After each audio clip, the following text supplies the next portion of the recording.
CSK వాళ్ళు ఏంటి మామ ఇంత షాకింగ్ మూమెంట్స్ ఇస్తున్నారు. ప్రశాంత్ వీర్ని 14,20,00,000 తీసుకొని షాక్ చేస్తే ఇప్పుడు కార్తిక్ శర్మ అనే వికెట్ కీపర్ని 14,20,00,000 రూపాయలకి తీసుకున్నారు. అన్క్యాప్డ్ ప్లేయర్స్ వీళ్ళిద్దరైతే. ఇంకా కార్తిక్ శర్మ గురించి చెప్పాలంటే ఫస్ట్ క్లాస్ క్రికెట్లో 3 సెంచరీస్ చేసిన అనుభవం ఉంది. అండ్ అలాగే T20 క్రికెట్ ఫార్మేట్లో సెంచరీలు చేసిన అనుభవం ఉంది. ఇంకా కార్తిక్ శర్మ అద్దరగొట్టే ప్లేయర్. కానీ అన్క్యాప్డ్ ప్లేయర్స్లో మోస్ట్ ఎక్స్పెన్సివ్ ప్లేయర్గా మిగిలిపోయాడు మావా. అరే ఐపీఎల్ చరిత్రలోనే అన్క్యాప్డ్ ప్లేయర్స్ లిస్ట్లో most expensive player Avesh Khan 10 crores. ఇప్పుడు సిఎస్కే వాళ్ళు చేసిన ఈరోజు ఆప్షన్ చూసిన తర్వాత అన్క్యాప్డ్ ప్లేయర్స్ లిస్ట్లో మోస్ట్ ఎక్స్పెన్సివ్ ప్లేయర్స్ ఇద్దరున్నారు. అది సిఎస్కే తరపునే.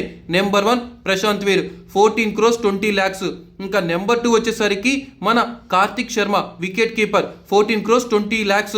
వీళ్ళిద్దరినైతే మాస్ బయింగ్ మామ. చెన్నై సూపర్ కింగ్స్ వాళ్ళు ఎవరెవరినో ప్లాన్ చేస్తున్నారు అనుకున్నాం, లివింగ్స్టన్, మిల్లర్, గ్రీన్. కానీ డొమెస్టిక్ ప్లేయర్స్ మీద గట్టిగా ఫోకస్ చేశారు, కొట్టి పడదొబ్బారు. ఇద్దరు ప్లేయర్స్ కోసం 28 crores 40 lakhs ఇన్వెస్ట్ చేశారు. CSK mass.